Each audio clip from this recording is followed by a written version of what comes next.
जय श्री कृष्णा, जय श्री राधे। पुरुषोत्तम मास महात्म्य, अध्याय 29। पुण्यशील व सुशील बोले, हे विभो, गोलोक को चलो, यहाँ देरी क्यों करते हो? तुमको पुरुषोत्तम भगवान का सामीप्य मिला है। कर्दय बोला, मेरे बहुत से कर्म अनेक प्रकार से भोगने योग्य हैं, किंतु मेरा उद्धार कैसे हुआ जिससे मुझे गोलोक प्राप्त हुआ?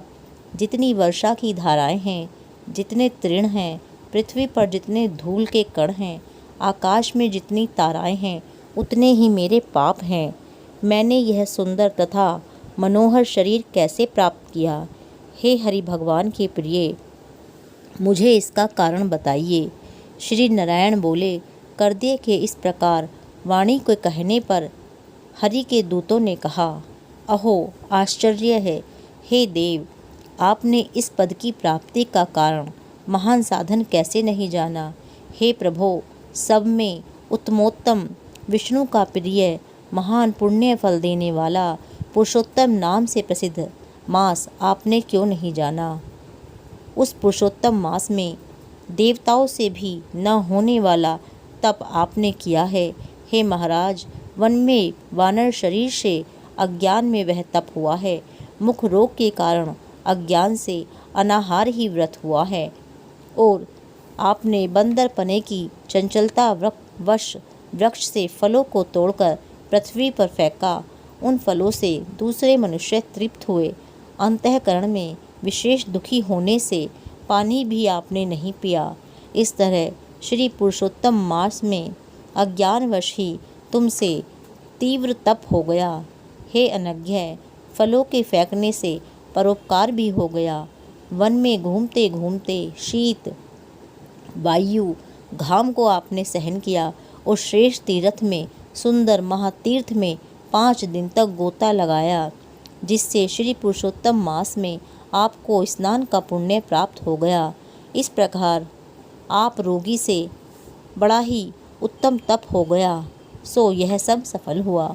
और आपने इस समय अनुभव किया, जब बिना समझे पुरुषोत्तम मास के सेवन हो जाने से आपको यह फल मिला है, तो मनुष्य इस पुरुषोत्तम मास के उत्तम महात्म्य को जानकर श्रद्धा से विधि पूर्वक कर्म करे तो उसका कहना ही क्या है। आपने जो अर्थ साधन किया वैसा करने में कौन समर्थ है?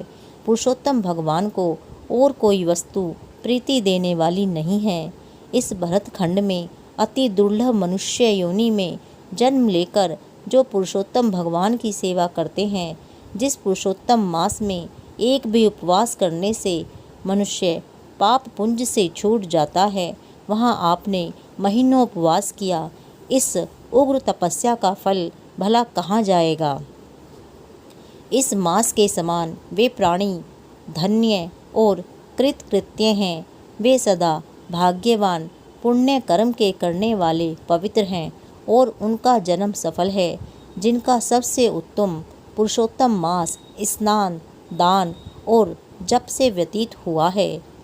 श्री पुरुषोत्तम मास में दान, पितृकार्य, अनेक प्रकार के तप, ये सब अन्य मास की अपेक्षा कोटि गुण अधिक फल देने वाले हैं। जो पुरुषोत्तम मास के आने पर स्नान दान से रहित रहता है, उस नास्तिक, पापी, शठ, धर्मध्वज खल को धिक्कार है। श्री नारायण बोले, पुण्यशील और सुशील से वर्णित अपने अदृष्ट को सुनकर चकित होता हुआ कर्दय प्रसन्न हो रोमांचित हो गया। तीर्थ के देवताओं को नमस्कार करने के बाद कालजार पर्वत को नमस्कार किया, और वन के देवताओं को तथा लता वृक्ष को भी नमस्कार किया। इसके बाद विनय से युक्त हो विमान की प्रदक्षिणा कर मेघ के समान श्यामवर्ण सुंदर पीताम्बर को धारण कर वह कर्दय विमान पर सवार हो गया। संपूर्ण देवताओं के देखते हुए गंधर्व आदि से स्तुत और किन्नर आदि से बार बार बाजा बजाए जाने पर इंद्र आदि देवताओं ने प्रसन्न होकर मंद पुष्प वृष्टि करते हुए उसका आदर पूर्वक पूजन किया। फिर आनंद से युक्त योगियों को दुर्लभ गोप गोपियों और गौओं से सेवित रास मंडल से शोभित गोलोक को चला गया। जरा मृत्यु रहित जिस गोलोक में जाकर प्राणी शोक का भागी नहीं होता, उस गोलोक में यह चित्रशर्मा पुरुषोत्तम मास के सेवन से चला गया। पुरुषोत्तम मास के सेवन से वानर शरीर छोड़कर 2 भुजाधारी मुरली हाथ में लिए पुरुषोत्तम भगवान को देखकर वह बहुत प्रसन्न हुआ। श्री नारायण बोले, इस आश्चर्य को देखकर समस्त देवता चकित हो गए और श्री पुरुषोत्तम की प्रशंसा करते करते अपने स्थान को चले गए। नारद मुनि बोले, हे तपोधन, आपने दिन के प्रथम भाग का कृत्य कहा। पुरुषोत्तम मास के दिन के पिछले भाग में होने वाले कृत्य को कैसे करना चाहिए? हे बोलने वालों में श्रेष्ठ, गृहस्थ के उपकार के लिए मुझसे यह सब भी कहिए, क्योंकि आपके समान महात्मा सदा सबके उपकार के लिए ही विचरण करते रहते हैं। श्री नारायण बोले, प्रातःकाल के कृत्य को विधि पूर्वक समाप्त कर बाद में मध्याह्न में होने वाली संध्या को करके तर्पण करें। देव, मनुष्य, पशु, पक्षी, सिद्ध, यक्ष, सर्प, दैत्य, प्रेत, पिशाच, नाग, ये सब जो अन्न की इच्छा करते हैं, वे सब मेरे से दिए गए अन्न को ग्रहण करें। फिर 5 महायज्ञ करें। उसके बाद भूत बलि को करें और काक, कुत्ता को श्लोक पढ़ता हुआ बलि दें। इस प्रकार कहकर समस्त भूतों को पृथक पृथक बलि दें। फिर विधि पूर्वक आचमन कर प्रसन्न होकर श्रद्धा से अतिथि प्राप्ति के लिए गौ दोहने के समय तक द्वार का अवलोकन करें। यदि भाग्य से अतिथि मिल जाए तो बुद्धिमान प्रथम वाणी से सत्कार करके उस अतिथि का देवता के समान पूजन करें और यथाशक्ति अन्न जल से संतुष्ट करें। फिर विधि पूर्वक सब व्यंजन से युक्त सिद्ध अन्न से निकालकर भिक्षु और ब्रह्मचारी को भिक्षा दें। सन्यासी और ब्रह्मचारी ये दोनों सिद्ध अन्न के मालिक हैं। इनको अन्न न देकर भोजन करने वाला चंद्रायण व्रत करे। प्रथम सन्यासी के हाथ पर जल देकर भिक्षान दे तो वह भिक्षान मेरु पर्वत के समान और जल समुद्र के समान कहा गया है। सन्यासी को जो मनुष्य सत्कार करके भिक्षा देता है, उसको गोदान के समान पुण्य होता है। इस बात को यमराज भगवान ने कहा है। फिर मौन होकर पूर्वमुख बैठकर शुद्ध और बड़े पात्र में अन्न को रखकर प्रशंसा करते हुए भोजन करें। अपने आसन पर अपने बर्तन में एक वस्त्र से भोजन नहीं करें। स्वयं आसन पर बैठकर स्वस्थ चित्त प्रसन्न मन होकर जो मनुष्य अकेला ही अपने कांसे के पात्र में भोजन करता है, तो उसके आयु, प्रज्ञा, यश और बल ये 4 बढ़ते हैं। भोजन में से कुछ अन्न लेकर इस प्रकार कहे, भूपतिये नमः। प्रथम कहकर भुवनपतिये नमः कहे, भूतान पतिये नमः कहकर धर्मराज की बलि दें। फिर चित्रगुप्त को देकर भूतों को देने के लिए यह कहें, जिस किसी जगह स्थित भूख प्यास से व्याकुल भूतों की तृप्ति के लिए यथासुख यह अक्षय अन्न होवे। प्राणाय, अपानाय, व्यानाय, उदानाय तथा समानाय कहें। प्रणव प्रथम उच्चारण कर अंत में स्वाहा पद जोड़कर घृत के साथ 5 ग्रास जिह्वा से प्रथम निकल जाएं, दांतों से न दबाएं। फिर तन्मय होकर प्रथम मधुर भोजन करें। नमक के पदार्थ और खट्टा पदार्थ मध्य में, कड़वा तीखा भोजन के अंत में खाएं।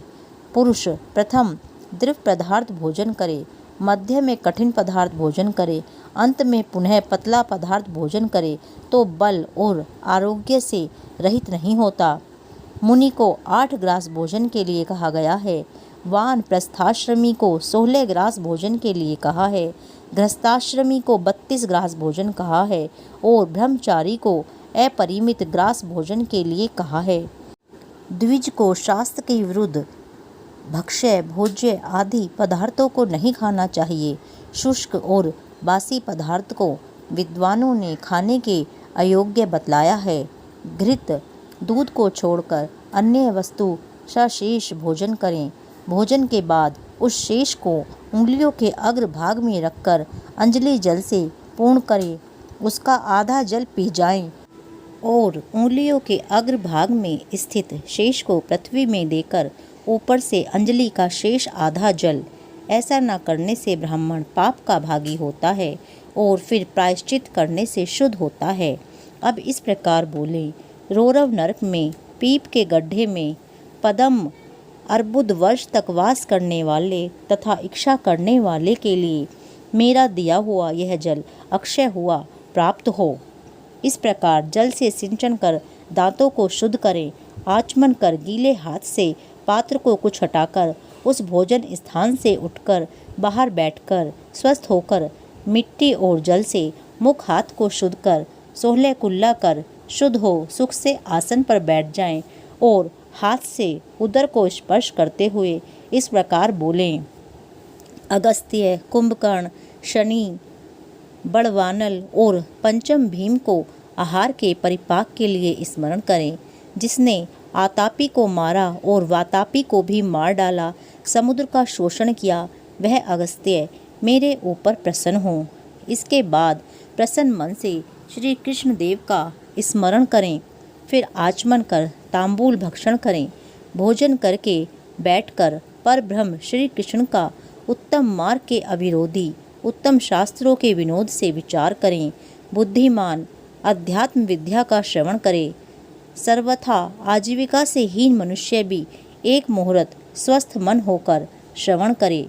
जो श्रवण कर धर्म को जानता है, श्रवण कर पाप का त्याग करता है, श्रवण के बाद मोह की निवृत्ति होती है, श्रवण कर ज्ञान रूपी अमृत को प्राप्त करता है। नीच भी श्रवण करने से श्रेष्ठ हो जाता है और श्रेष्ठ भी श्रवण न करने से नीच हो जाता है। फिर बाहर जाकर यथासुख व्यवहार आदि करे और सर्वथा सिद्धि को देने वाले श्री कृष्ण भगवान का मन से ध्यान करे। सूर्य नारायण के अस्तांचल हो जाने के समय तीर्थ में जाकर अथवा गृह में ही पैर धोकर पवित्र वस्त्र धारण कर सायं संध्या की उपासना करे। जो द्विजों में अधम प्रमाद से साय संध्या नहीं करता है, वह गोवध पाप का भागी होता है और मरने पर रौरव नरक को प्राप्त होता है। कभी समय से न करने पर संकट में मार्ग में हो तो द्विज श्रेष्ठ आधी रात के पहले साय संध्या को करे। जो ब्राह्मण श्रद्धा के साथ प्रातः, मध्याह्न और साय संध्या की उपासना करता है, उसका तेज घृत छोड़ने से अग्नि के समान अत्यंत बढ़ता है। सायंकाल में सूर्य नारायण के आधा अस्त होने पर प्राणायाम कर आपोहिष्टा इस मंत्र से मार्जन करें और सायंकाल में भी आचमन करें। पश्चिम मुख बैठकर मौन तथा समाहित मन होकर प्रणय और व्याहति सहित गायत्री मंत्र का रुद्राक्ष की माला लेकर तारा के उदय होने तक जप करें। वरुण संबंधी ऋचाओं से सूर्य नारायण का उपस्थान कर प्रदक्षिणा करता हुआ दिशाओं को तथा पृथक पृथक दिशाओं के स्वामी को नमस्कार करें। साय संध्या की उपासना कर अग्नि में आहुति देकर भृत्य वर्गों के साथ अल्प भोजन करें। बाद में कुछ समय तक बैठ जाएं। सायंकाल और प्रातःकाल भोजन की इच्छा नहीं होने पर भी वैश्व देव और बलि कर्म सदा करना चाहिए। यदि नहीं करता है तो पातकी होता है। शाम को भोजन कर बैठने के बाद गृहस्थाश्रमी हाथ पैर धोकर तकिया सहित कोमल शैया पर जाए। अपने गृह में पूर्व की ओर सिर करके शयन करे। ससुर के गृह में दक्षिण की ओर सिर करके शयन करे। परदेश में पश्चिम की ओर सिर करके शयन करे, परंतु उत्तर की ओर सिर करके कभी शयन नहीं करे। रात्रि सूक्त का जप करे और सुखशायी देवताओं का स्मरण कर अविनाशी विष्णु भगवान को नमस्कार कर स्वस्थ चित्त हो रात्रि में शयन करे। अगस्त्य, माधव, महाबली, मुचुकुंद, कपिल, आस्तिक मुनि ये 5 सुखशायी कहे गए हैं। मांगलिक जल से पूर्ण घट को सिर के पास रखकर वैदिक और गारुड़ मंत्रों से रक्षा करके शयन करें। ऋतुकाल में स्त्री के पास जाएं और सदा अपनी स्त्री से प्रेम करें।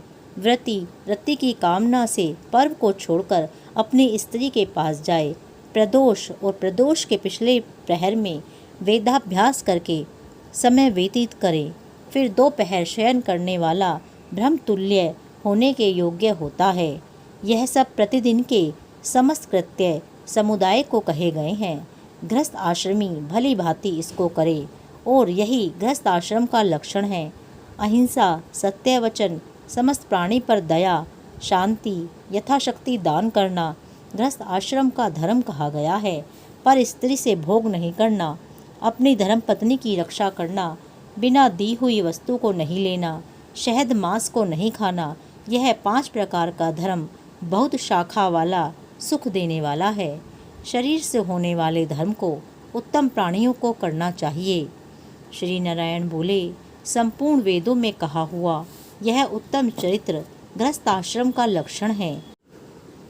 हे मुने, इसको लोकहित के लिए संक्षेप में लक्षण के साथ मैंने आपसे अच्छी तरह कहा।